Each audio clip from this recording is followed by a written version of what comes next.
Bueno, muy buenas tardes a todos. Se está acoplando, parece. Eh,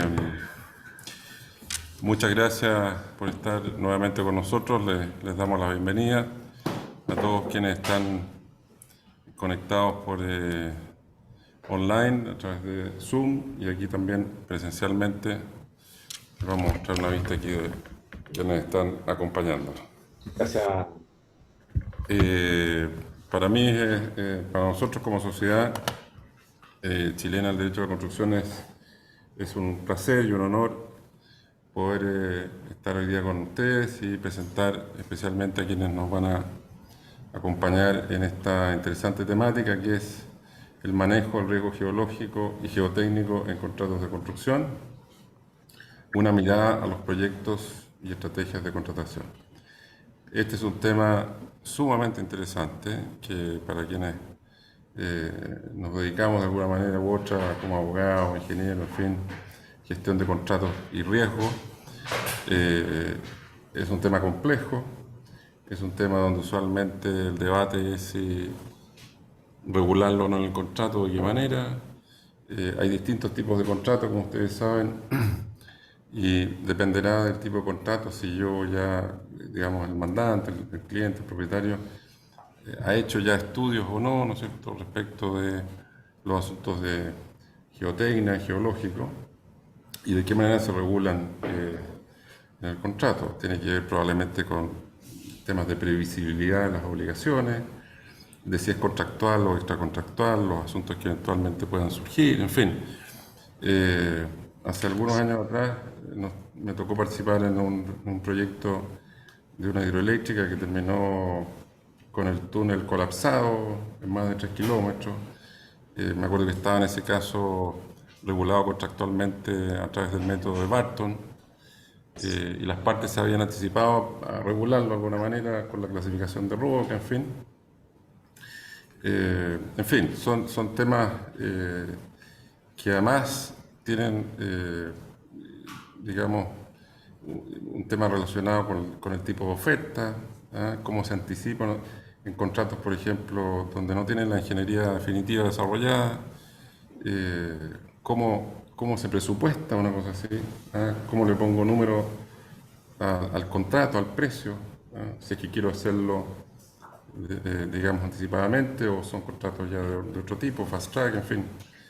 Eh, es toda una temática y para eso hoy día tenemos expertos que nos acompañan, que además son socios de la Sociedad Chilena del Derecho a la Construcción. Está con nosotros José Antonio Mujica, de Errázuriz Asociado, ¿el nombre? Sí, Errázuriz Asociado. Perdón que soy malo para los nombres, pero lo conozco perfectamente. Son expertos en temas de ingeniería, han estado participando en calidad de asesores técnicos, de desarrolladores de ingeniería, acompañando proyectos, han tenido experiencias muy interesantes en grandes proyectos y también han participado en temas geotécnicos. Así que es un honor tenerlo en la persona de José Antonio Mujica con nosotros hoy día.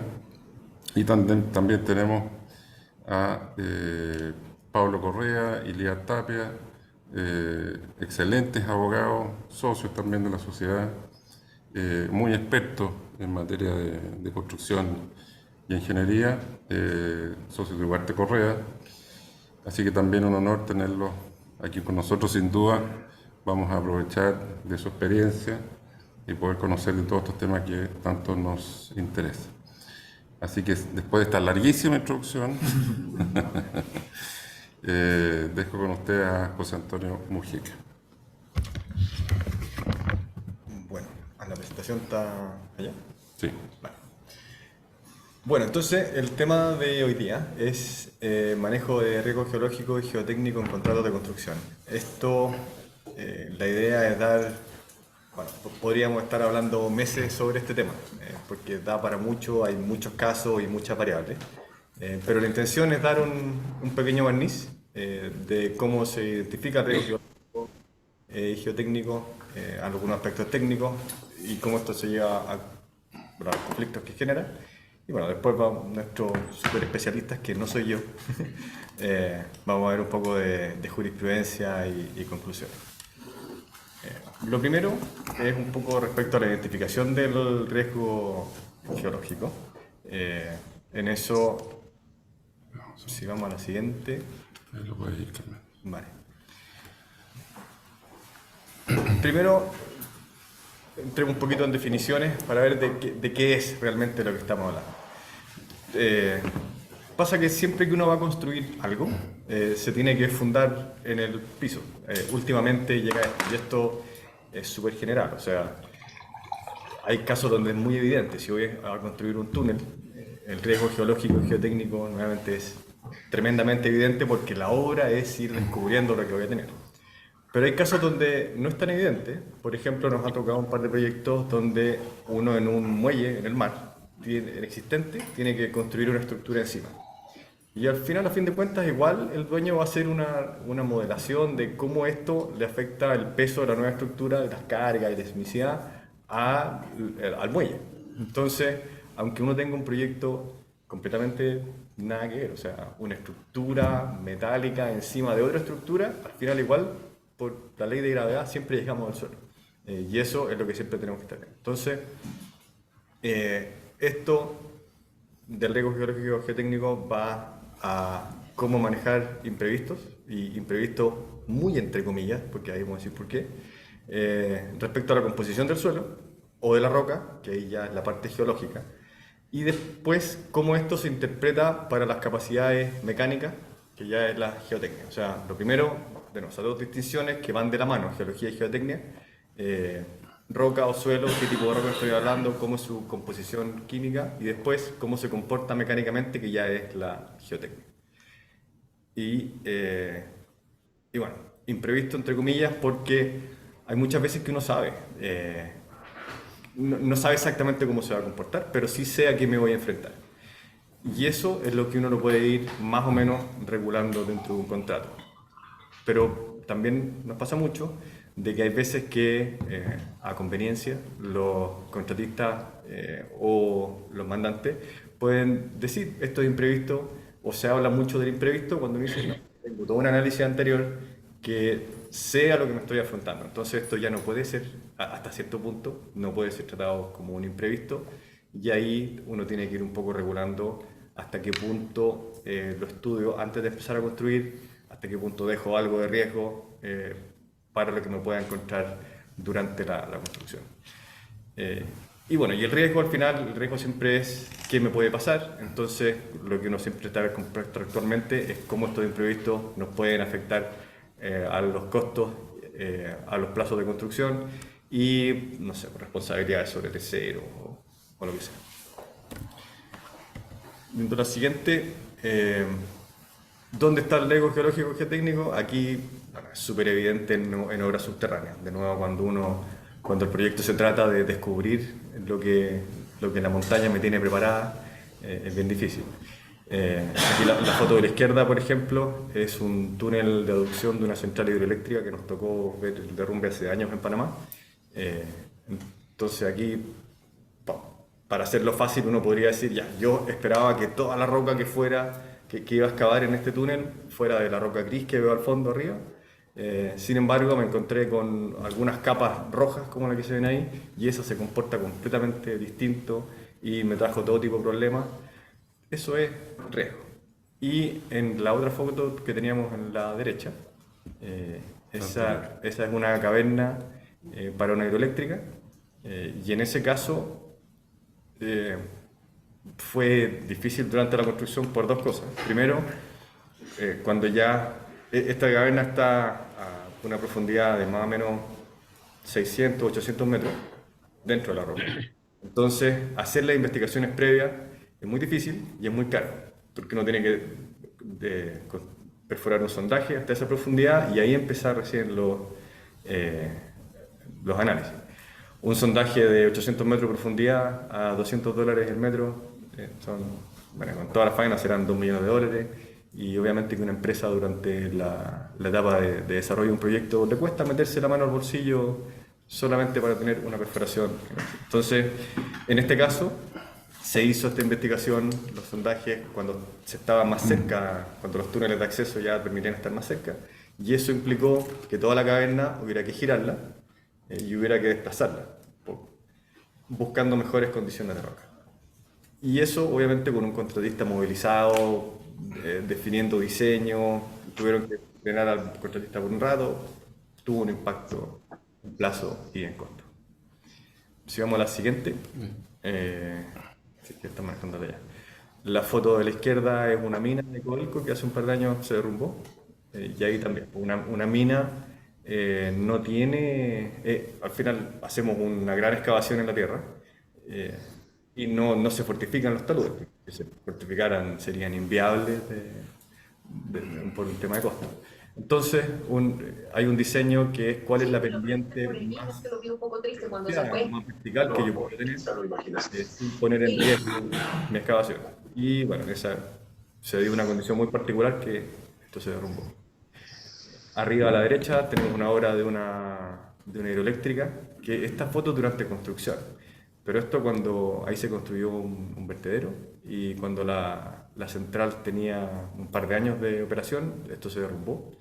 Entonces después tuvimos que empezar a meternos en todos estos registros de construcción para ver realmente qué había pasado, cómo era el suelo esperado, cómo era el que realmente se había construido, y tratar de ver hasta qué punto el diseño estaba bien hecho o habían otros problemas.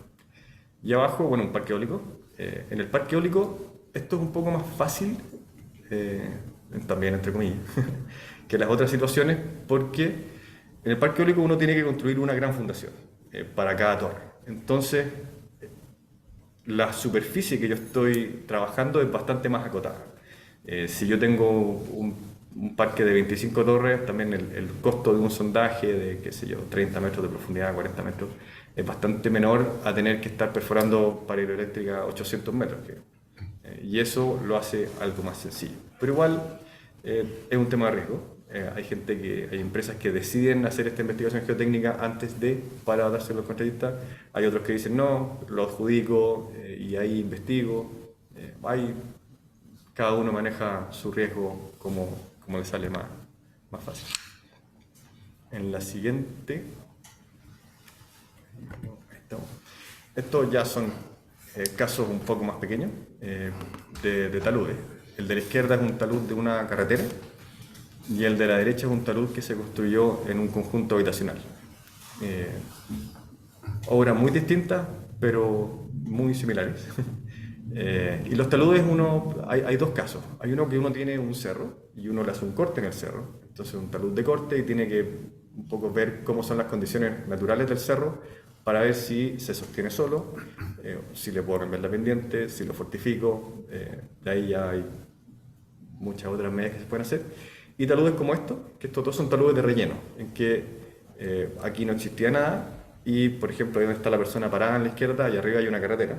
Entonces hay un talud que se tuvo que construir de manera de arriba del terraplén poder poner la carretera.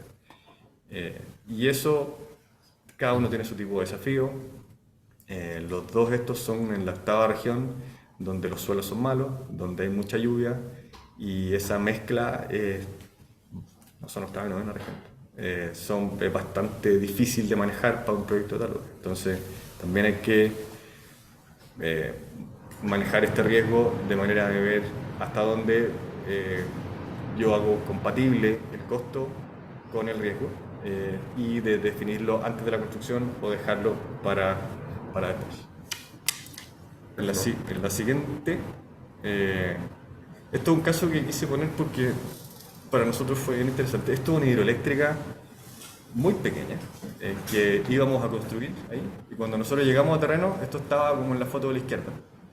Entonces de repente uno dice, bueno, pero ¿cómo no puede ser tan difícil ver el riesgo geológico y geotécnico? Bueno, si uno le dice sobre qué tipo de suelo voy a construir o roca en la foto de la izquierda, verdad no tengo idea. O sea, esto puede ser cualquier cosa. Pero hicimos nuestros mejores esfuerzos y se planteó que la construcción de esta planta iba a ir en la foto de la derecha. Se ve el brazo de la excavadora, hay una vara blanca, y después en el terreno no sé si se alcanza a ver que hay una línea como marcada con tiza, justo donde hay un cambio de color del cerro. Bueno, ahí se supone que teníamos que hacer un corte vertical para poder fundar la casa máquina. Y supusimos que todo era suelo, porque eso es lo que nos había hecho un sondaje que habíamos hecho ahí, más o menos lo que podíamos adivinar con toda esa cobertura de árboles. Cuando hicimos la excavación, salió una cantidad de roca tremenda, salió una roca dura más encima que no la podíamos romper.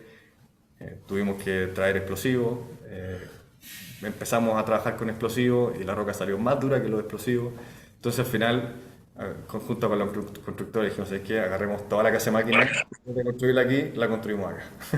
La movimos 1 metro, que es una forma medio bruta y burda de solucionar el riesgo geotécnico, pero fue la que se nos ocurrió y que un poco nos dejó salir del problema. Pero lo que voy con todo esto es que, de nuevo, podemos estar en un proyecto de miles de millones de dólares como la hidroeléctrica, o podemos estar en este que creo que ese contrato era como por 250 millones de pesos. Y el problema es el mismo. El problema es cómo logro solucionar estas condiciones que en ese contexto de árboles y de... No lo puedo ver, sencillamente no se puede ver. Se llama la siguiente. Hay uno que también está muy presente hoy en día, que son con los proyectos solares. Los proyectos solares usan extensiones de terreno muy grandes y es muy difícil tener exactamente caracterizado todo el área. O sea, si yo hago, o sea, estoy hablando de una planta de 250 hectáreas, saber exactamente cómo es el tipo de terreno en toda el área es prácticamente imposible. Aquí se ha llegado en la industria a una solución bastante fácil y directa que al final es preperforar. O sea, si yo tengo que hincar un poste para hacer una estructura de un cierto tamaño y tengo algún problema, o sea, o el suelo es muy duro o hay riesgo de encontrarme con rocas, se hace una perforación un poco más pequeña y después se hinca el poste en esa preperforación. Entonces ya como que el riesgo respecto a la solución técnica está bastante agotado, pero es un tema de costo.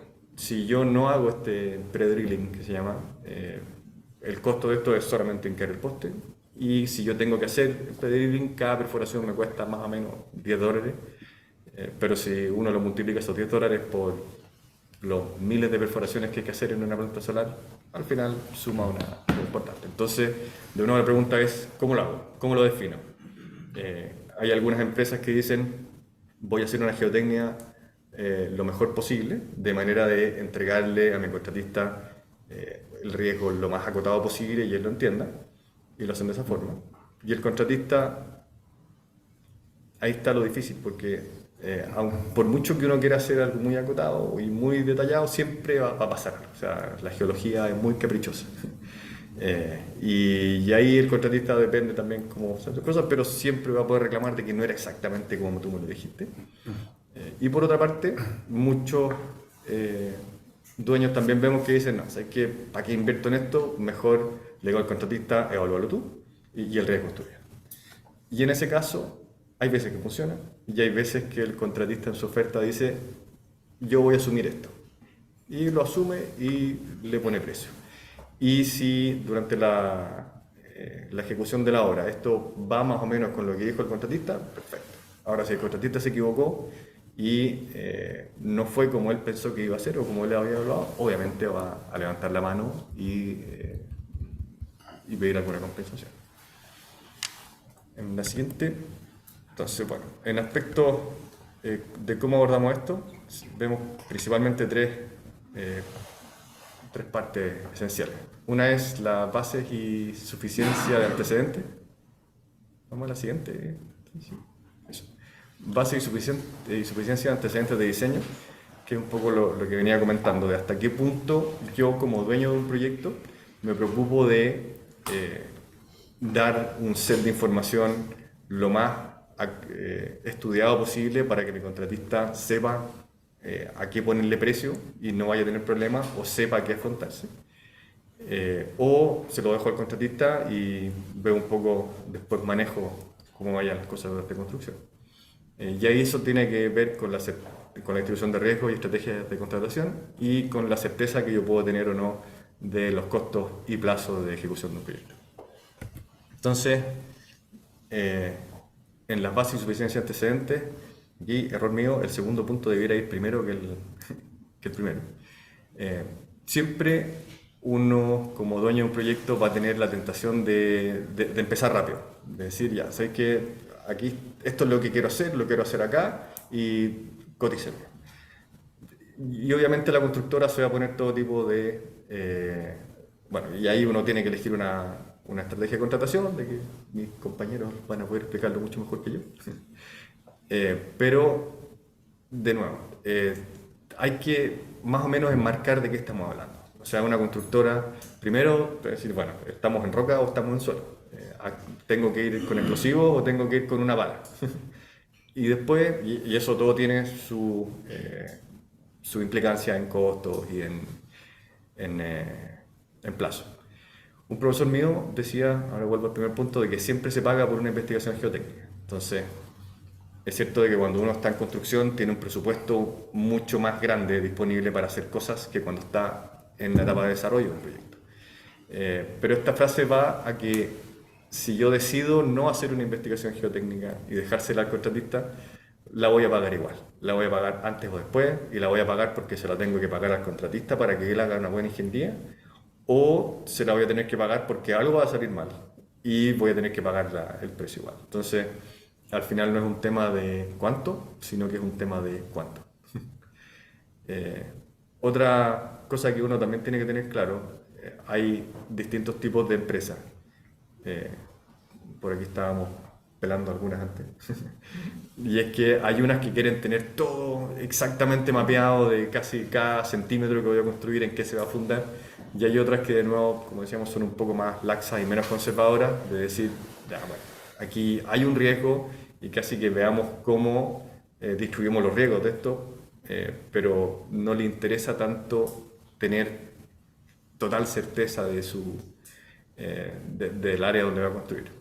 El tema es que uno sí tiene que ser consciente de que, de nuevo, la geología y la geotecnia son caprichosas y siempre nos van a tener sorpresas. Entonces, aunque uno de repente tenga todo estudiado, nunca está todo exactamente estudiado. Nos ha pasado también en una planta solar, por ejemplo, de que cada vez se están construyendo más al sur y cada vez pasa de que de repente terrenos que eran agrícolas se transforman en industriales al poner una planta encima. Pero las plantas estas tienen mucha infraestructura bajo tierra, enterrada, y no siempre... Y nos pasó en un caso, por ejemplo, de que hicieron la investigación geotécnica durante el verano y vieron ya la napa está a 2 metros de profundidad, ningún problema, los cables van a enterrar a 2 metros de profundidad, entonces están abajo. Esto era un campo de maíz a todo esto. Entonces sacaron el maíz, que entonces dejó de sacar agua de la napa en la tierra, instalaron todos los cables durante el verano y en invierno subió la napa, se inundó todo y la planta empezó con problemas. Entonces, de nuevo, esto ya no es de geología y geotecnia, es de agua, pero que el agua también tiene una componente importante en el comportamiento de los suelos. Entonces, de nuevo, uno sabe más o menos qué hay ahí, pero igual hubo una sorpresa que había que darle una segunda vuelta. Y otra cosa que es muy importante, y esto sobre todo en túneles uno tiene un poquito más de la idea de que no, siempre me voy a encontrar cosas raras, entonces estoy buscando, estoy evaluando. Pero cuando uno construye un talud, el diseño de un talud al final es, al contratista le dan una línea, construyeme eso, y ahí está. Pero esa línea atrás tiene una serie de análisis para ver cuál es la pendiente, cuál es la altura, si es que yo hago un banco o no hago un banco, y eso va de nuevo tiene que ir de acuerdo con la geología y geotecnia. Y un error que hemos visto muchas veces es que alguien tiene que hacer un talud de unos 20-30 metros de profundidad y hace, si el talud es este corte, por acá arriba una calicata de 5 metros, y pues dice, ya el terreno era tal. Pues lo diseña, lo construye y por acá abajo sale un terreno que no era este y que se comporta distinto. Entonces, y ahí vemos que, bueno, pues se derrumba el talud y nos vienen a preguntar a nosotros qué pasó, todo un rollo. Pero a eso vamos con el último punto de que es importante ver que si el diseño respecto a geología y geotecnia se cumple durante la ejecución de la obra, porque si no, si yo esperaba un suelo café, y me sale arriba un café y abajo un blanco, digo, chuta, este blanco debiera estar aquí o no debiera estar aquí, y qué implicancias tiene. Y si no debiera estar ahí, de repente ir a hacer un proceso de revisión del diseño para no tener problemas después. Dentro de la distribución de riesgos y estrategias de contratación, bueno, esta parte tiene una parte legal mucho más importante que la técnica. Yo solamente quiero dar la visión aquí de obra, que después Leat y Pablo nos van a decir algo mucho más inteligente que lo que diga yo aquí. Pero siempre en obra están los gerentes de contrato o el contract manager que está, ¿no? Y en eso siempre un poco la mirada técnica, no quiero decir bruto, pero digamos bruto, de obra, es como que no, si esto es un EPC, todo el riesgo está cubierto y el EPCista lo tuvo entero. Y eso no es tan así. Hay que tener mucho cuidado porque el EPCista siempre va a haber unos documentos de licitación donde el EPCista diga ya, estas son las condiciones que hay en este lugar. Si hay un estudio de geología y geotecnia en los documentos de licitación, hay algo de donde basarse, si no, va a tener que ir a estudiarlo, pero si durante la construcción aparece algo distinto que es lo que él cotizó, es irreal pensar que el contratista no va a decir nada y se va a quedar calladito y decir, ya no importa, yo lo pago. Eso es un mundo ideal que no existe. En la práctica vemos que la información geotécnica base es clave, que si los supuestos de diseño varían, el contratista obviamente va a levantar la mano y pedir cambio de condiciones, y por eso que es importante lograr este equilibrio entre cuánto invierto en la etapa temprana para tener una base geotécnica razonable, cuánta incertidumbre dejo para la ejecución del contrato y cómo esas responsabilidades se balancean en el contrato y durante la ejecución del proyecto. Y para la siguiente, respecto a todo esto obviamente también tiene una cierta componente de certeza de costo, que si bien no hay una receta universal para tener esta certeza, algo se puede hacer, aunque depende de muchas variables. Pero para mí los puntos más importantes aquí es que, de nuevo, bajo esta concepción de que el EPC tiene todo incluido, eso puede dar una falsa expectativa respecto a la certeza de los costos. O sea, si yo no le doy nada de información al contratista y lo tiro un poco a los leones, no puedo esperar de que el costo que él me haya dicho sea exactamente ese, sino que es muy posible que tenga un sobrecosto por algo. Y ahí es donde entra la importancia de la contingencia, porque si yo tengo una base geotécnica pobre o una base geotécnica tal vez un poco mejor trabajada, pero veo que tiene riesgos importantes, obviamente tengo que tener una contingencia un poco más alta, que nuevamente no hay una receta universal de cómo evaluarla, pero sí por lo menos hay que tener en la cabeza claro de que las cosas cambian y que uno tiene que estar preparado para, al menos desde el punto de vista de presupuesto, para enfrentar toda esa incertidumbre. Bueno, y ahora los dejo con la gente inteligente. ¿Te puedo cambiar que no Sí, sí.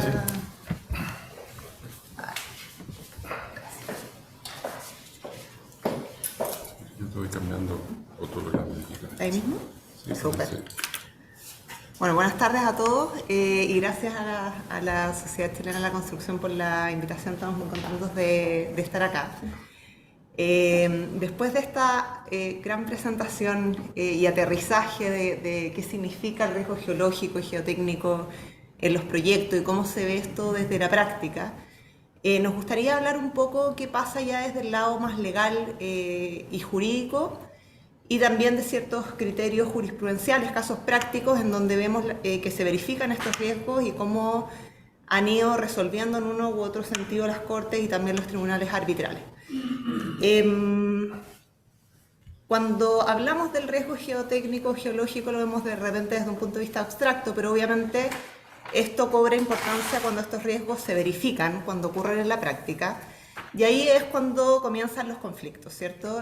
Comienzan los conflictos entre el mandante y terceros, ya sea con las autoridades regulatorias, con personas que viven en zonas aledañas al proyecto en donde se verificó este riesgo, con usuarios, con clientes, etc.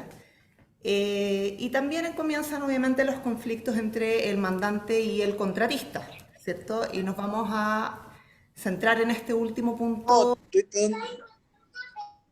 a continuación.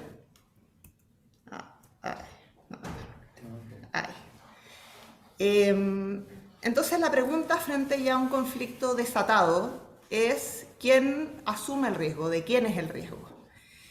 Y para contestar esa pregunta tenemos que fijarnos en primerísimo. Sí. Sí, pueden poner por favor las personas que están online en mute sus micrófonos. Nos tenemos que fijar en un primer lugar en el alcance, ¿cierto?, del contrato. Este es el primer punto en el que tenemos que mirar. ¿Quién está a cargo de realizar el estudio geotécnico? ¿Está a cargo el mandante o está a cargo el contratista? Y la verdad es que vemos que en muchas ocasiones esto no está regulado expresamente. Y no por el hecho de que no esté regulado expresamente va a pasar que ninguna de las partes va a asumir el riesgo. Evidentemente alguna de las partes va a terminar asumiendo ese riesgo. Por lo tanto, desde ya una primera recomendación es que en aquellos proyectos, en aquellos contratos en donde el riesgo geotécnico geológico sea de alta ocurrencia, o sea, podamos prever que es algo que probablemente va a suceder, es importante regularlo esto expresamente, es importante para ambas partes al final por un tema de certeza, que quede explicitado esto en el contrato. Y lo cierto es que si el mandante se va a hacer cargo de hacer estos estudios de suelo y deja al contratista la construcción del proyecto, va a ser muy difícil, como vamos a ver a continuación en algunos casos, no imposible, pero sí muy difícil, después pretender repercutir esta circunstancia en el contratista.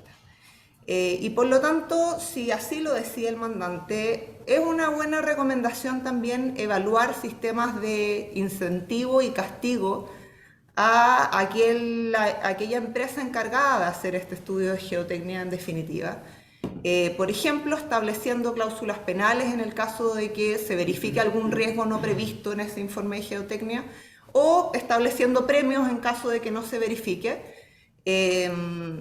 Obviamente hay temas de costos también involucrados, pero sabiendo que si queda dentro del alcance del mandante esta función, va a ser muy difícil repercutirla luego en el contratista. Ahora, si el mandante decide, como comentaba José Antonio, que muchas veces ocurre, desprenderse de esto y decirle, ¿sabes qué? Usted, contratista de construcción, también va a hacer el análisis y el estudio de suelo. La verdad es que en esas circunstancias se vuelve mucho más difícil, con una cláusula expresa, se vuelve mucho más difícil para el contratista desvincularse del riesgo de que ocurra una circunstancia que debió haber estado prevista en este estudio y no estuvo prevista o estuvo prevista de manera incorrecta. Entonces, este es como un primer punto, una primera mirada que tenemos que tener siempre presente, el alcance del contrato. Pero un segundo punto que también es incidente es la forma de remuneración del contratista. ¿Y por qué? Porque muchas veces pasa justamente lo que apuntaba José Antonio, que el mandante dice, no, ya, es que tengo un contrato a suma alzada, entonces básicamente me voy a acostar o de vacaciones mientras el contratista hace el trabajo, porque pactamos de manera muy clara y establecimos garantías de todo tipo y cláusulas muy fuertes, diciendo que el contratista bajo ninguna circunstancia va a poder pedir ningún tipo de aumento de precio ni más plazo, y por lo tanto yo estoy totalmente protegido de estos riesgos. Y la verdad es que eso no es tan así. Yo siempre le digo a los clientes que lo único seguro, 100% seguro en un contrato a suma alzada, es que va a terminar pagando la suma alzada. Pero puede ser que tenga que pagar algunas cuestiones adicionales, ¿cierto? Y ese entendimiento viene de un artículo del Código Civil, el artículo 2003, en donde se establece ahí claramente, lo podemos ver en la presentación, que frente a circunstancias desconocidas, dice como un vicio oculto del suelo, justamente dice el Código Civil, ocasionen costos que no pudieron preverse, deberá el empresario hacerse autorizar por ellos por el dueño, y si el dueño se rehúsa, podrá ir al juez para que decida si ha debido o no preverse y fije el aumento de precio que por esa razón corresponda. Y acá se cruzan entonces estas dos consideraciones, ¿cierto? El tema de la remuneración al contratista con el tema del alcance. Porque obviamente el análisis que van a tener que hacer los tribunales respecto de si un vicio oculto pudo o no preverse va a depender y está íntimamente ligado del alcance del contrato. O sea, si por el alcance del contrato correspondía al mandante hacer todo el estudio, bueno, es bastante probable que el contratista no haya previsto y tampoco haya tenido por qué prever ciertos vicios ocultos desde el suelo, pero si estaba a cargo de él, entonces la previsibilidad se va a hacer mucho más, o la falta de previsibilidad se va a hacer más cuestionable, y entonces los tribunales van a tener una aproximación bastante más estricta. Y la pregunta siguiente es, bueno, esto es, lo que acabamos de leer, es un artículo del Código Civil. Entonces, ¿pueden hacer algo las partes como para desprenderse de este artículo, para que no se les aplique este artículo? Y yo creo que todos conocemos que las partes o los mandantes hacen usualmente o pactan usualmente muchas estipulaciones con la finalidad justamente de desprenderse de este riesgo. Pero a continuación vamos a ver en la jurisprudencia cómo son tomadas efectivamente esas estipulaciones por los tribunales. A veces son efectivas y a veces no lo son tanto. Entonces, con este contexto y sabiendo que hay ciertos mecanismos y estrategias contractuales que van a permitir distribuir el riesgo de manera más clara o menos clara, también es importante obviamente tener presente que los contratos no son buenos o malos, no son perfectos o imperfectos, sino que van a ir dependiendo de las circunstancias que rodean el proyecto, las circunstancias particulares del mandante, del contratista. Entonces, hay también una invitación a buscar distintas formas de remuneración, a no creer que los contratos a suma alzada entonces son la panacea que distribuyen todos los riesgos de manera tan clara. Y buscar otros tipos de remuneración y de contrato que sean adecuados para las circunstancias particulares de la obra. Y acá nos permitimos tomar prestado un análisis que hizo Edward Merrow en un libro súper interesante que se llama Industrial Mega Projects, en donde el autor analiza cientos de proyectos industriales de tamaño gigante y establece ciertas recomendaciones de contratación y de remuneración de los contratos dependiendo de distintas variantes. Entonces, es obvio que la variable del riesgo geológico es tan solo una de ellas, o sea, eso es una cuestión importante a tener en cuenta también. Está la capacidad del mandante, como podemos ver arriba, para acompañar, digamos, la obra, la naturaleza del proyecto, el mercado de los contratos EPC, cómo se encuentra, o sea, si es un mercado que está en una alta demanda, si está en condiciones normales o si es un mercado frío. Y el riesgo geológico se encuentra circunscrito en el cuadrante del medio cuando hablamos de la naturaleza del proyecto, dentro obviamente de otras variantes también. Y acá el autor, la conclusión a la que llega observando todos estos proyectos es que va a depender la forma de remuneración del tipo de incertidumbre o de la cantidad de incertidumbre que guarda el proyecto. Si es de baja incertidumbre, entonces el autor recomienda o dice que es recomendable un contrato a suma alzada, en este caso un contrato EPC a suma alzada. Pero si es de alta incertidumbre, él se inclina y dice que los contratos o los proyectos más exitosos son aquellos que han sido remunerados a través del sistema de gastos reembolsables. Un poco por lo que hablábamos antes. Obviamente un contrato EPC o un contrato a suma alzada funciona muy bien cuando las posibilidades de impacto del contrato son menores, ¿cierto? Cuando uno no espera que existan un cambio tras otro cambio tras otro cambio, porque en esas circunstancias ya la suma alzada empieza a perder fuerza, porque se empiezan a agregar sobre la suma alzada distintos valores que van al final encareciendo el contrato y que hacen muchas veces preferible irse a un sistema de gastos reembolsables. Pero basta de teoría, pasemos un poco más a lo práctico. Bien, muchas gracias. Muchas gracias, Víctor, por la elogiosa presentación.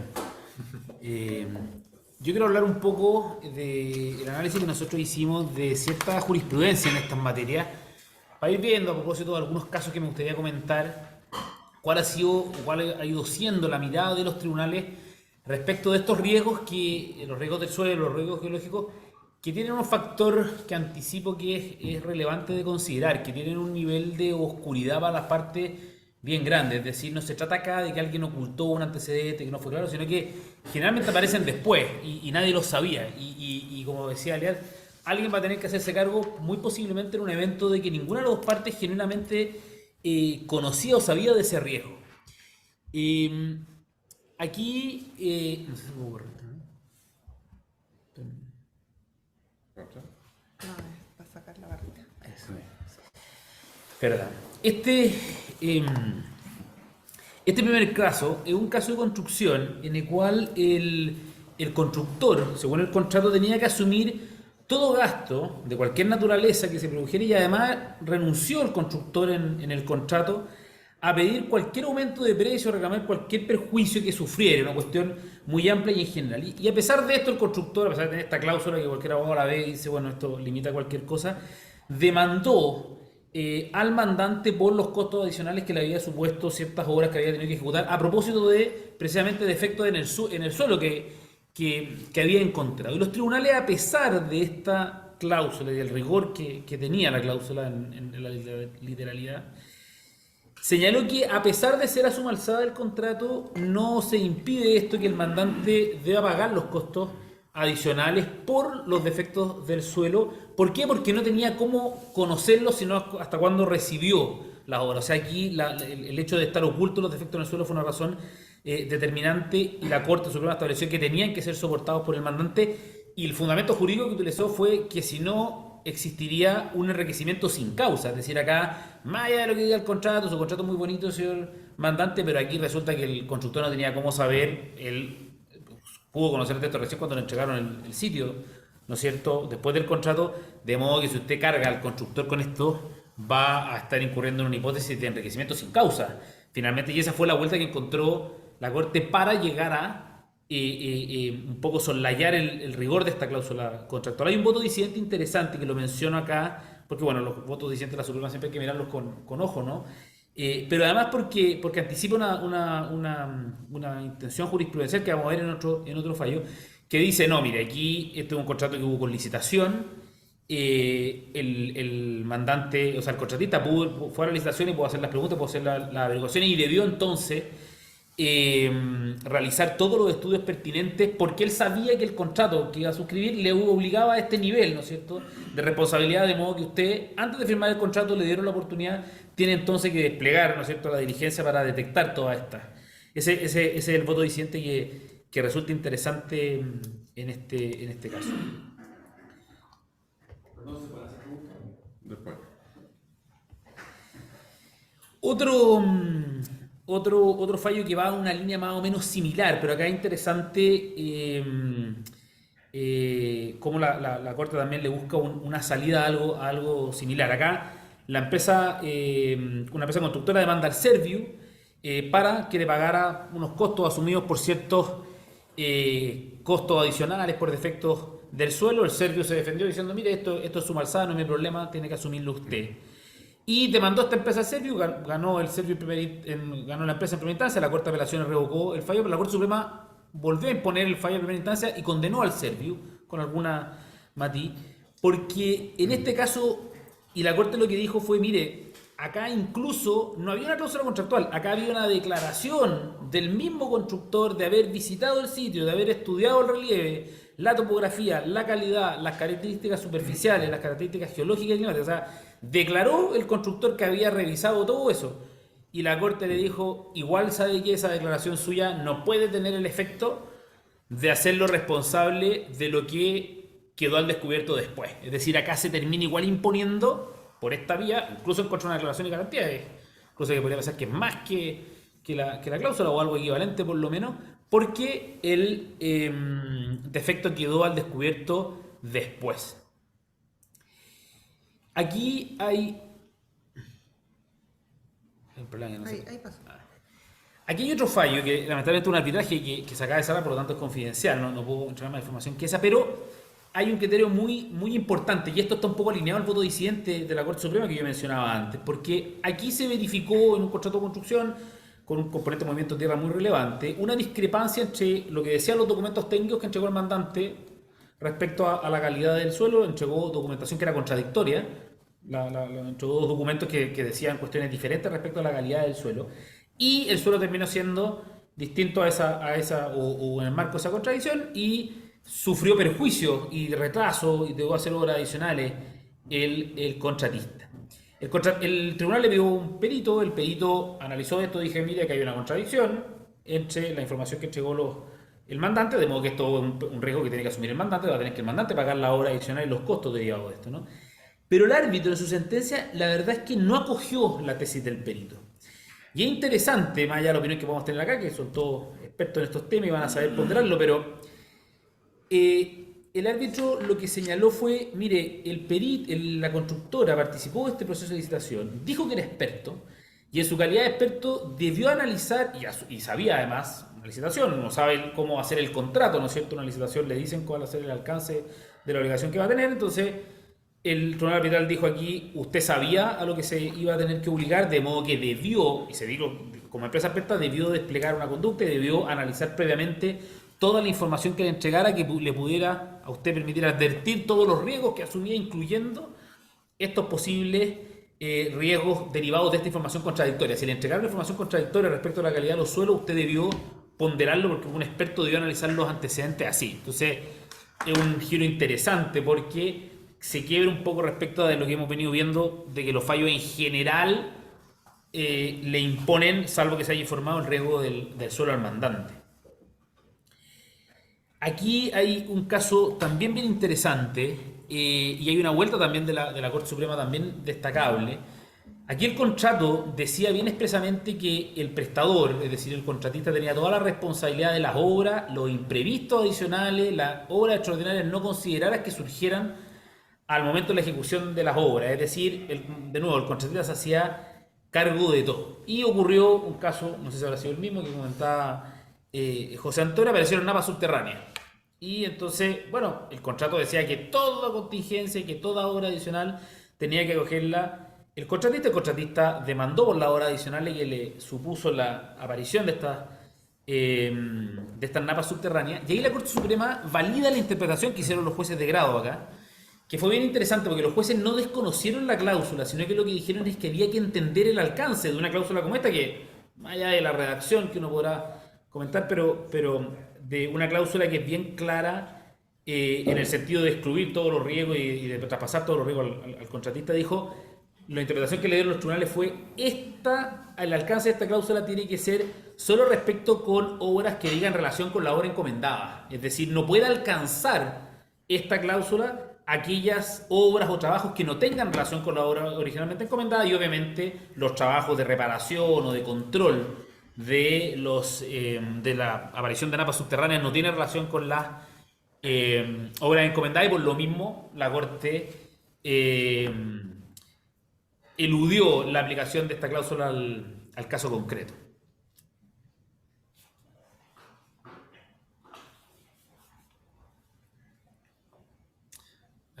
Ahí está. Es que hay un pequeño retraso entre la pantalla y... Bueno, otro tema interesante, y esto además es interesante para otros temas de construcción porque es una cláusula que aparece mucho, es respecto de la autorización del mandante respecto a la obra extraordinaria, en este caso cuando hay defectos de suelo.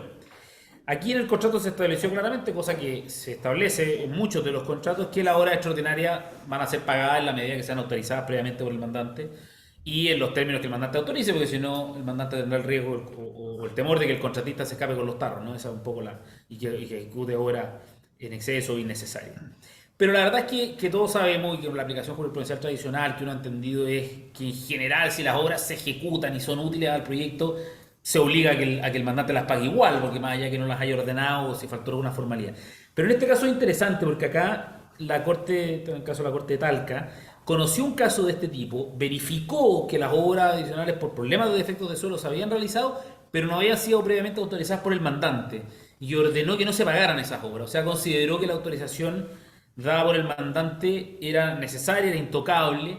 Lo que a mí me parece, creo que hay un matiz acá, un giro, porque la línea subyacente a los fallos que veníamos hablando era siempre que ante la presencia de riesgos geológicos, siempre, salvo que se hubiese informado el mandante, tenía que hacerse cargo, un poco lo que yo decía al comienzo, son riesgos que son ocultos para todos, digamos, entonces a la hora de tener que adjudicarlo. Pero acá la Corte privilegió esta cláusula que en otros casos no se privilegia y en otros casos se soslaya, en un caso de riesgos de suelo, que suelen ser los que más se acogen.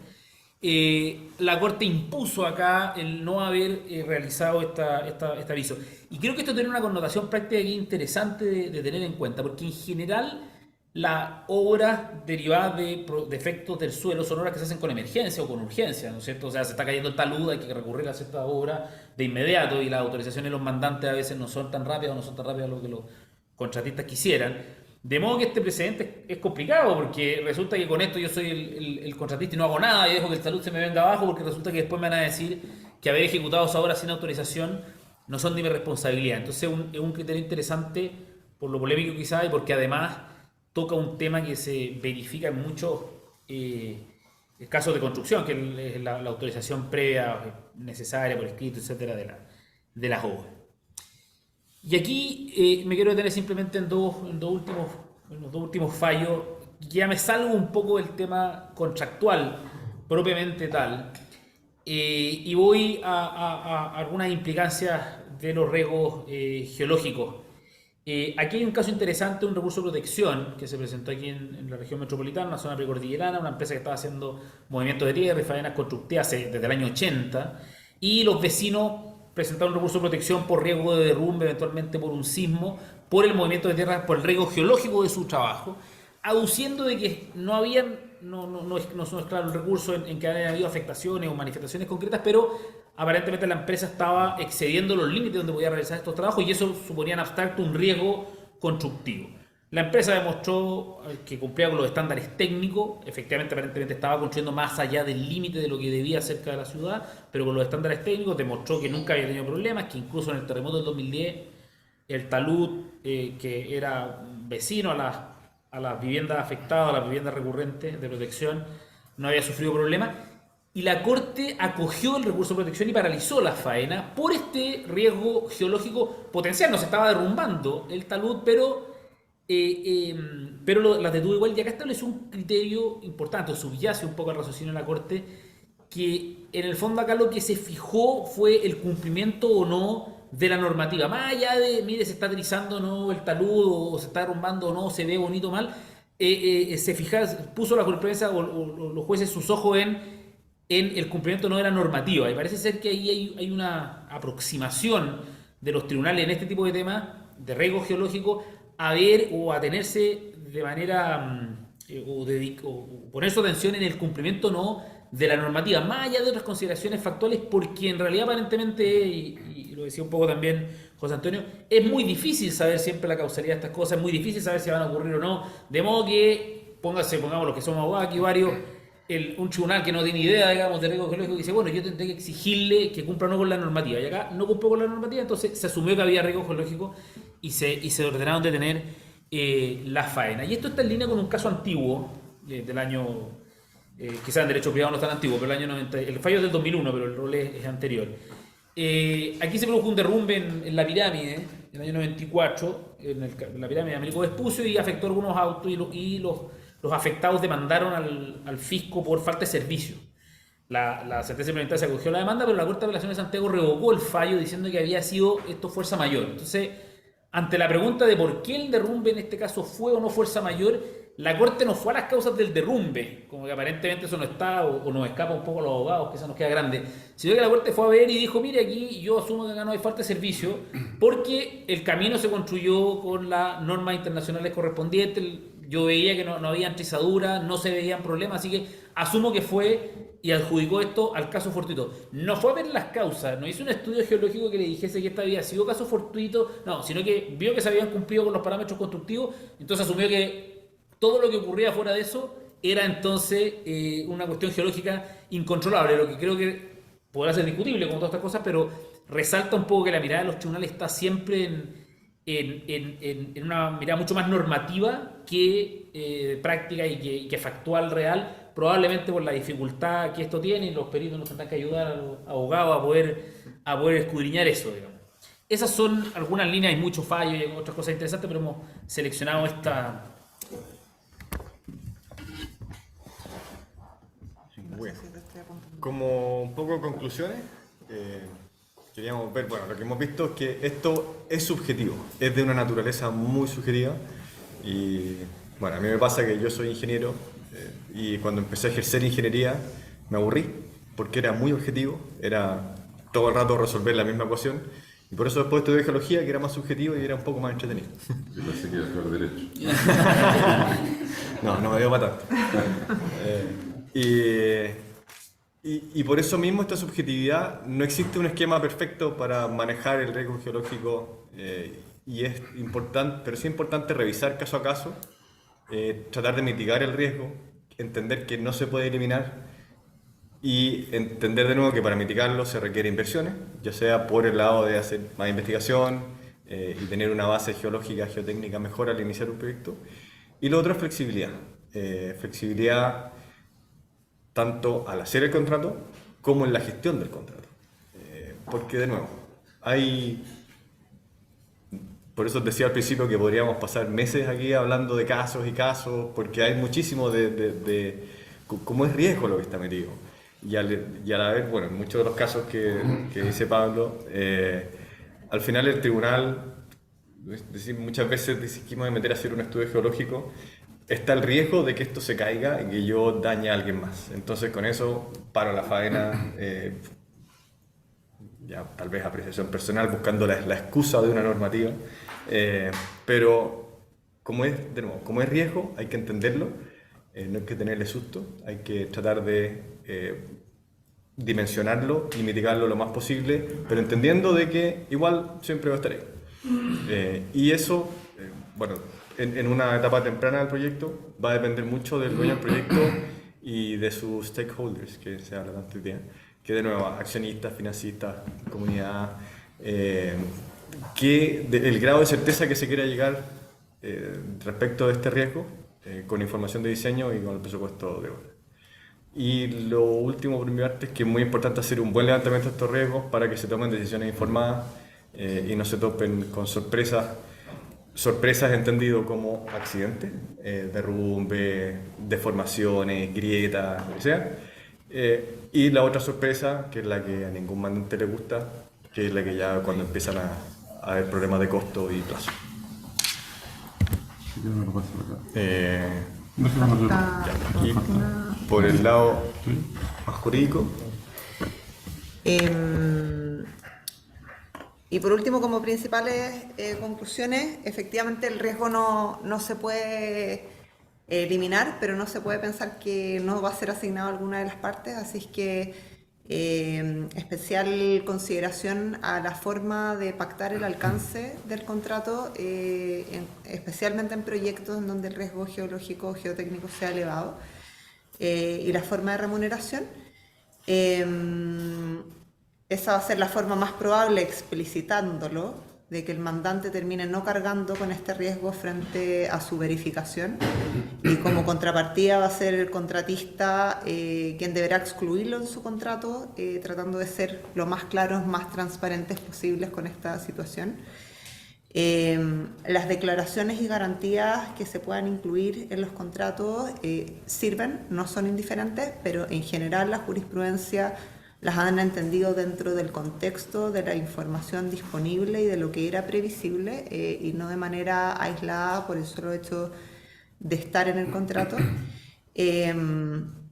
Y por último, un recordatorio de que la ley y también así muchos contratos permiten y exigen al contratista ser autorizado o pedir autorización para ejecutar obras derivadas de estas circunstancias imprevistas. Y recordar siempre que el contratista de todas maneras va a estar autorizado para ir donde el juez a pedir el aumento de precios si el mandante lo rechaza. Eso es. Muchas gracias a todos. Bueno, muchas gracias a ustedes. La verdad es que estupenda la presentación, súper interesante. Yo tengo la suerte que quiero grabar en mi computador. Entonces, vamos a intentar no abusar de ella, pero la verdad es que fantástico. Voy a dejar de compartir para los que están online. Tenemos una asistencia aproximada entre presenciales y conectados de más de 50 personas. Tuvimos un pic, así que para el tamaño de nuestra sociedad la verdad es que es interesante y sin duda que eso demuestra lo interesante del tema que además ustedes mismos nos plantearon. Así que agradecido por eso. Yo tenía, antes de pasar la palabra a quienes están aquí presentes y especialmente quizás más bien a los que están conectados, una pregunta quizás incontestable, pero yo siempre he tenido la inquietud, José Antonio, por el lado de la ingeniería, para nosotros los abogados. ¿Qué elementos técnicos, cuando se asume que el riesgo está más allá de lo contractual, digamos, desde el punto de vista técnico, cuáles son, qué tipo de cantidad de sondaje, así en términos muy generales, uno puede decir que contractualmente el riesgo geotécnico está determinado de alguna manera? No sé si me explico. Porque a nosotros muchas veces los abogados nos dicen, no, sí, ya están los sondajes, están hechos, pero la verdad es que después uno entra en un litigio por ese asunto y se da cuenta que en realidad eran pocos sondajes, que eran exploratorios, preliminares. ¿Qué tipo de documentos debieran dar cuenta de que el riesgo geotécnico está realmente estudiado de alguna manera? Qué bueno. Breve. ¿Ah? Ya. Eso es una discusión enorme, larguísima. Hay cierta normativa o hay cierta... Ahí nos vemos todos. Perfecto. Hay ciertas recomendaciones, hay algunas que hablan de ciertos metros de sondaje por cada metro de túnel que tenga el proyecto. Hay ciertas recomendaciones de Calicata, también después del terremoto del 2010, eso un poco pensando en obras subterráneas. Después también la normativa sísmica, acá en Chile, después del terremoto del 2010, exigió hacer sondaje un poco de manera mucho más transversal para obras. Antes los sondajes estaban siempre considerados para obras mineras, hidroeléctricas y muchas obras subterráneas. Ahora todo necesita sondaje. Y eso, bueno, también depende un poco del tamaño. Si yo tengo una casa, un edificio tal vez no muy grande, con 1 o 2 sondajes. También hay unas ciertas proporciones por cada cuantos metros cuadrados se hace un sondaje. Pero eso no es normativo, ¿o sí?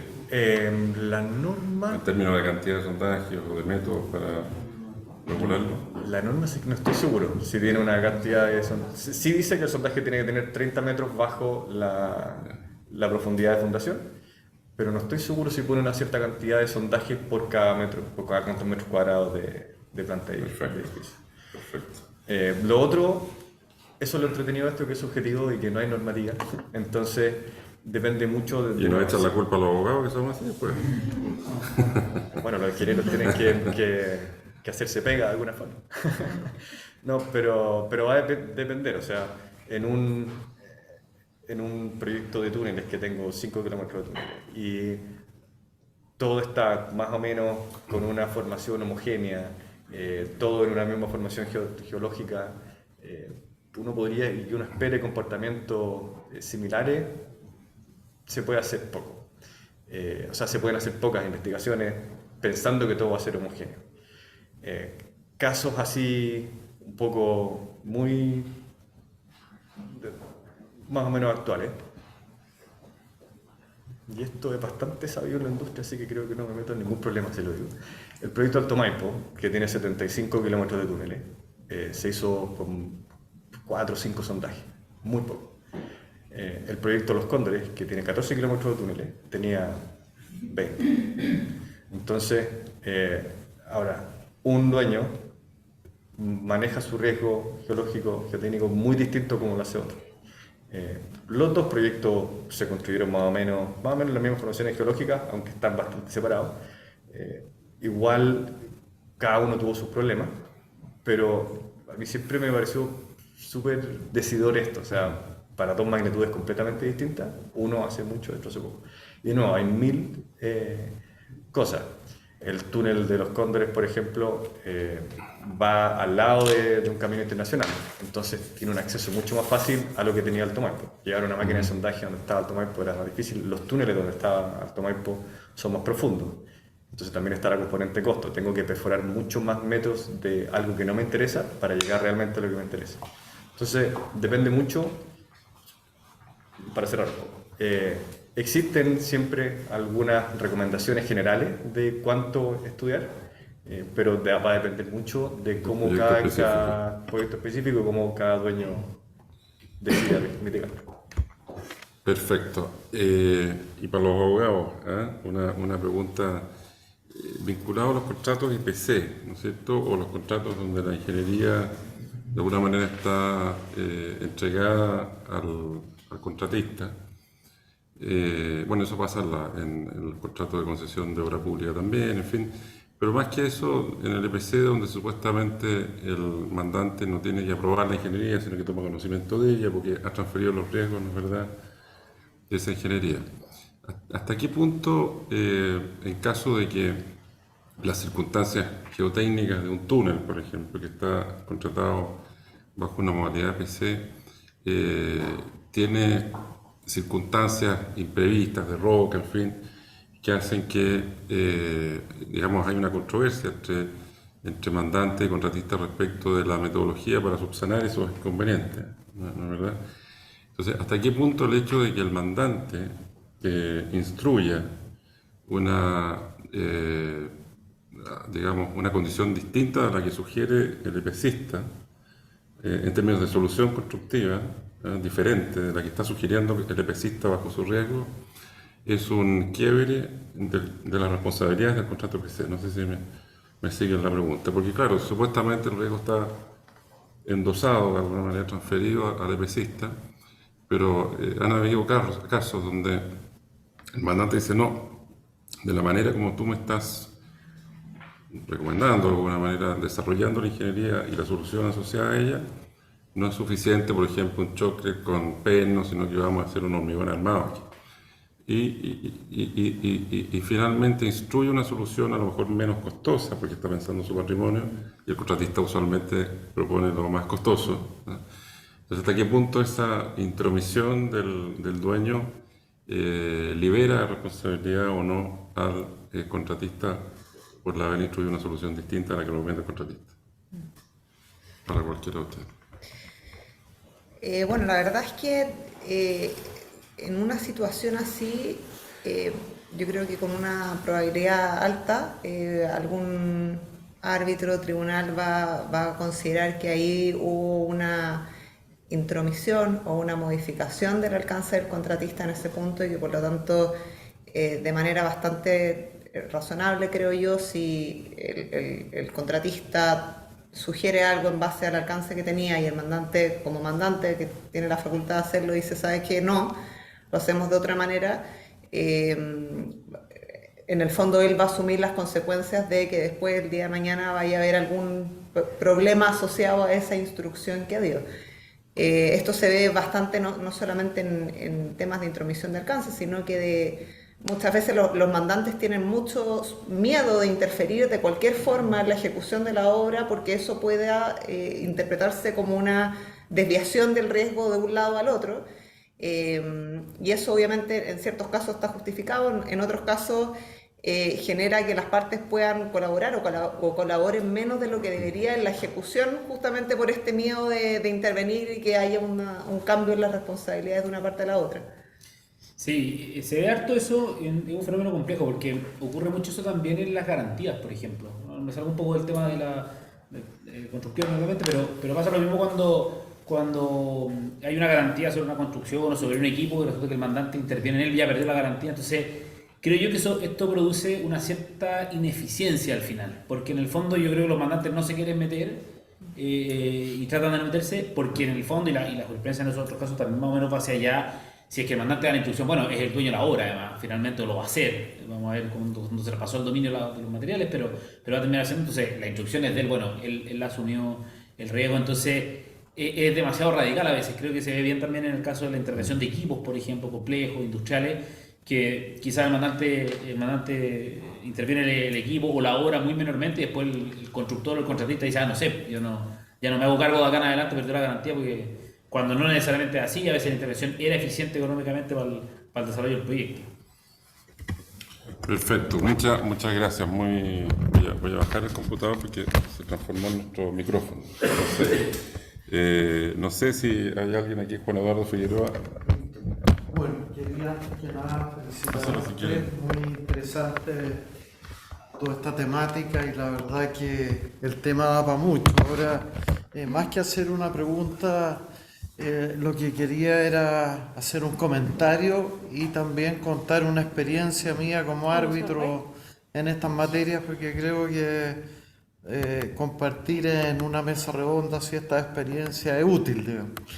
En cuanto a un comentario primero en lo que es la fase contractual propiamente tal, yo aquí lo que veo de que muchas veces existe una gran presión por sacar luego el contrato y el contrato queda con falencia y estos temas debieran transparentarse y tratarse bien en la fase en que uno está negociando, redactando el contrato.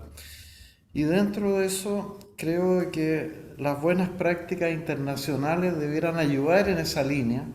Y por ejemplo, la generación de contratos FIDIC del 2017, el libro rojo en que el diseño lo hace el mandante, establece una obligación de informar en forma bastante detallada todos los proyectos que está aportando y hacerse responsable de ello. Entonces, en definitiva, si hay una omisión o una falla en el proyecto geológico, geotérmico, es responsabilidad del mandante y lo dice el modelo de contrato FIDIC. Entonces, ¿a qué voy con esto? De que esas prácticas internacionales creo de que es bueno tenerlas presentes a la época en que uno está negociando el contrato. Ahora, en la fase judicial o arbitral, quisiera compartir con ustedes una experiencia que tuve como árbitro hace años atrás. Es un tema que ya lo fallé hace años y está ejecutoriado hace mucho tiempo y lo puedo contar. A propósito de lo que comentaba Pablo de la obra extraordinaria, se trataba de un contrato a precio unitario, que era la construcción de un camino en el Cajón del Maipo.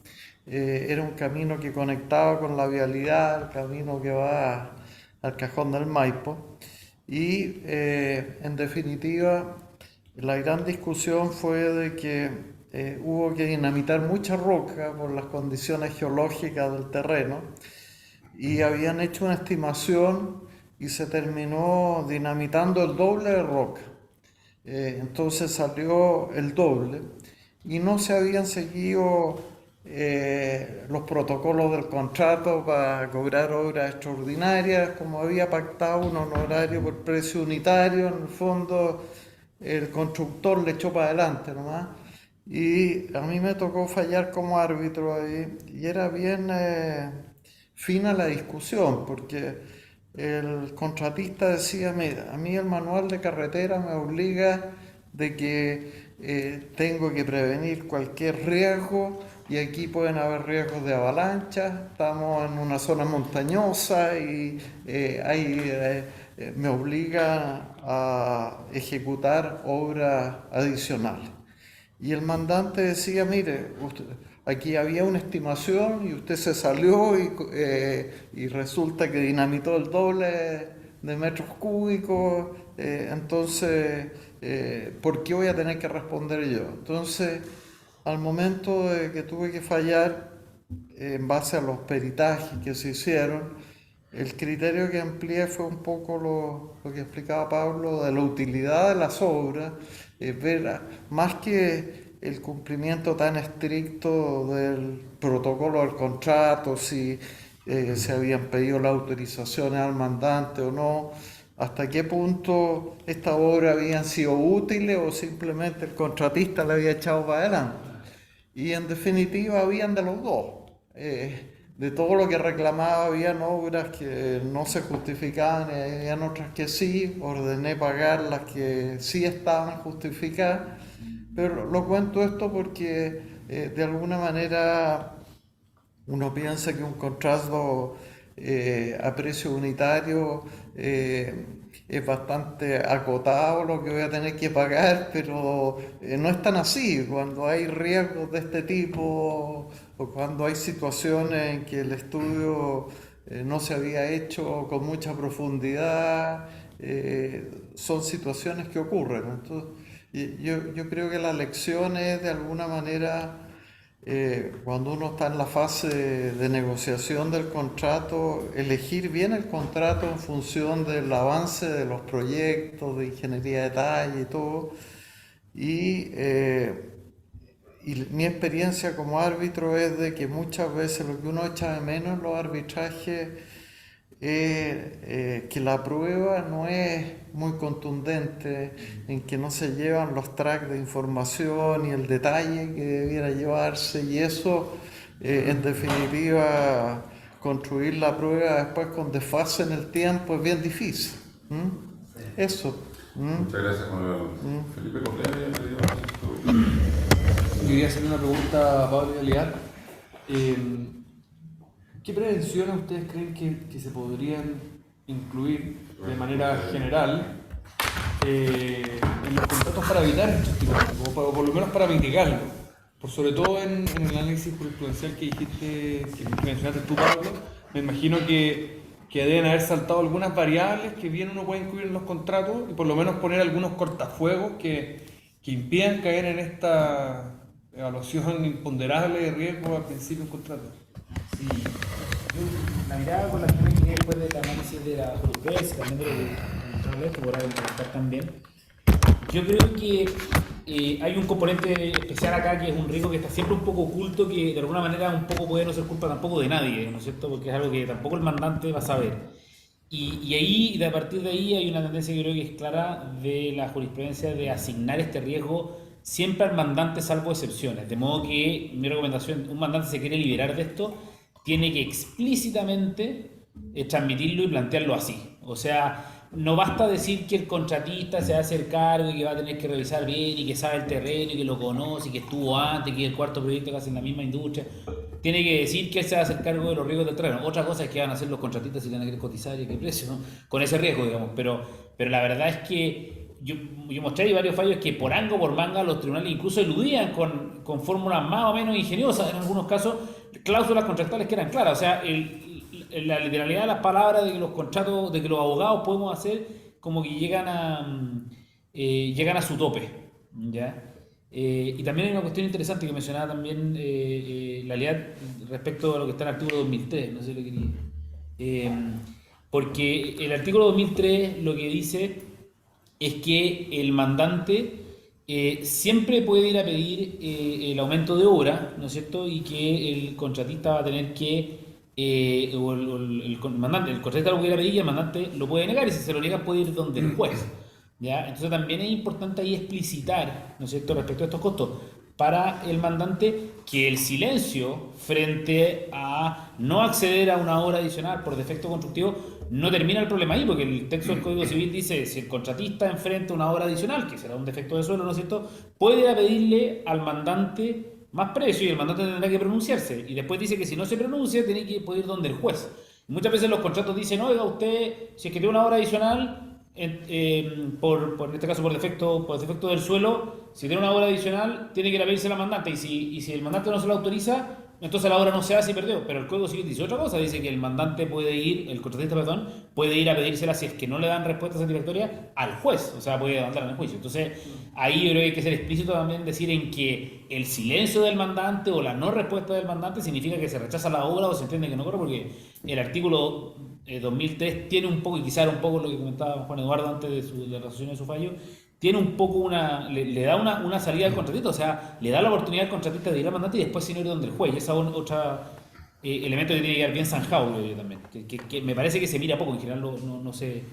Ahí, respecto a su respuesta, perdón, me queda la duda respecto a la clarificación de los riesgos, porque si tenemos que entrar a especificar en un contrato que el riesgo referido a geotecnia o a suelo o lo que sea, va a ser exclusivamente el mandante, bajo esa lógica, vamos a tener que entrar a definir todos los riesgos que va a tener un contratista frente a un mandante. Es que en el caso del riesgo geotécnico, ocurre que si es que no se explicita el riesgo, la jurisprudencia de los tribunales lo adjudican al mandante.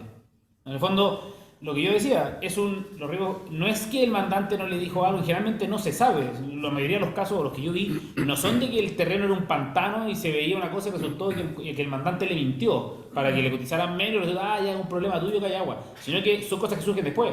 Las napas subterráneas, en el caso que yo ponía, nadie sabía de las napas. Entonces, la verdad es que podrá gustar o no, pero la aplicación de la jurisprudencia es: esto va a tener que asumir en general el mandante, el que es el dueño, porque, bueno, a alguien, y será caso fortuito para el contratista quizá, pero en el fondo así se ha reaccionado, digamos. Gracias. Muy bien, muchas gracias.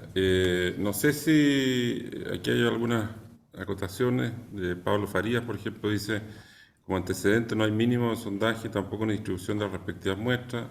Ejemplo, proyecto de túnel de 9,5 kilómetros, un caso real, dice. Los sondajes utilizados se realizaron los primeros 4 kilómetros, los restantes tuvieron un tipo de suelo totalmente distinto. Por suerte no hubo riesgo en ese proyecto. Interesante para que existan normas al respecto. No sé si los quienes están conectados, que alguno de ustedes quisiera ser, veo un abogado de la Contraloría General de la República entre nosotros, así que hay que tener prudencia, lo que uno dice aquí. ¿Ah? Que es un socio nuestro muy querido, Gonzalo Fuentealba. ¿Cómo está, Gonzalo? No sé si alguien quiere hacer alguna pregunta de quienes están conectados.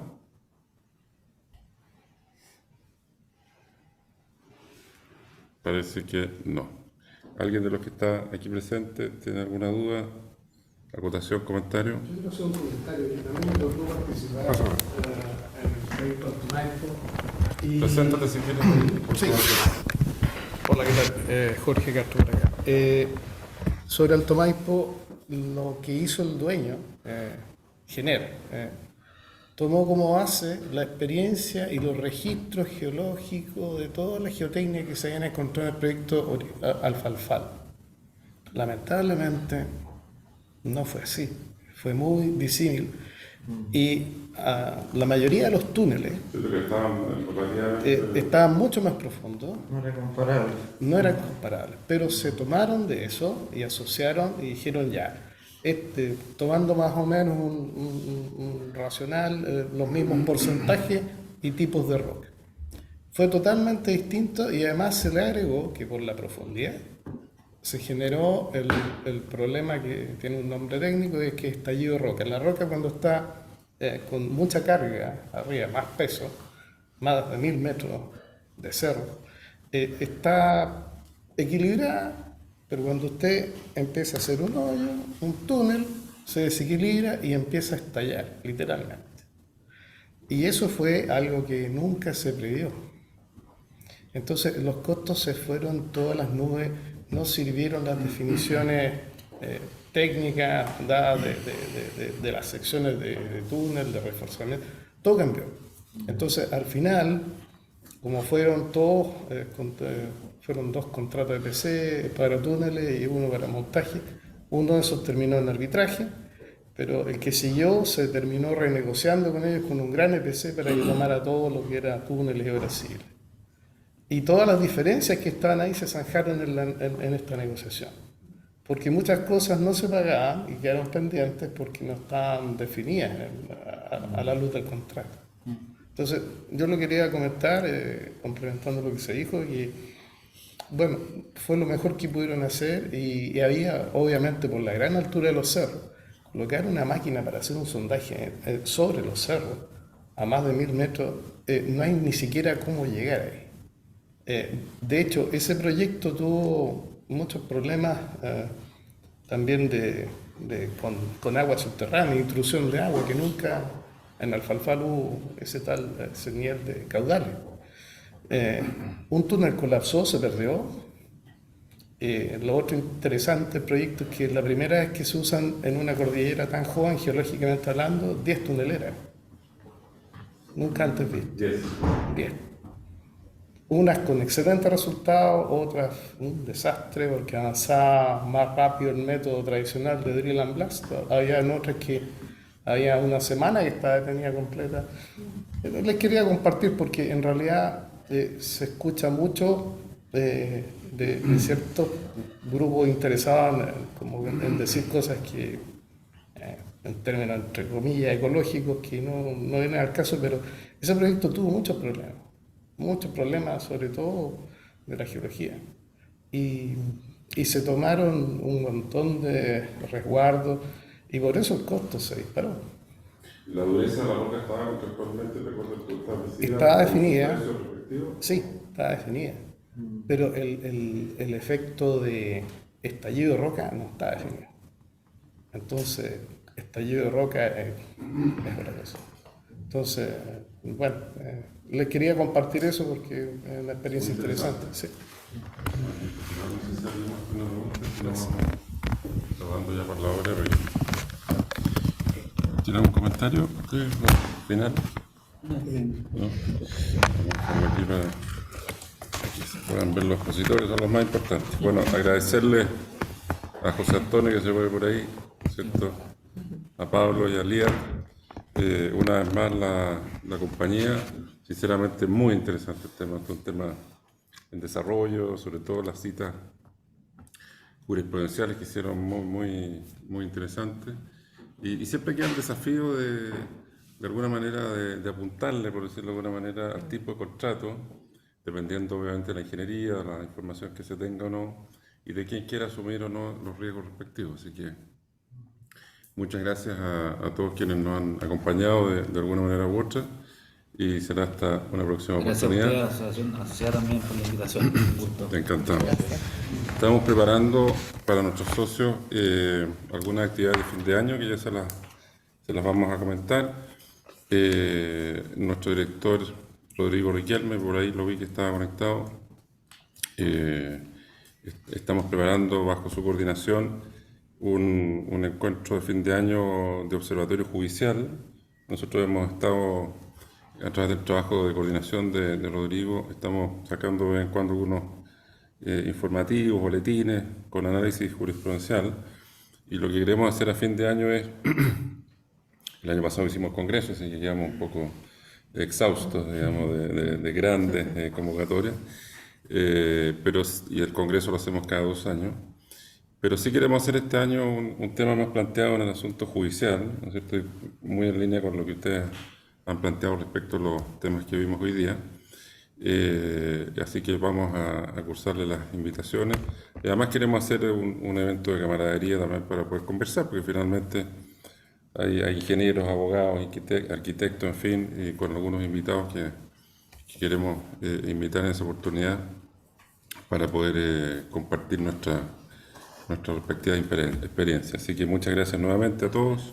Ahora nos espera un cafecito, unos quequitos que hay por aquí, para los que quieran quedarse. Muchas gracias. Hasta luego. No, gracias.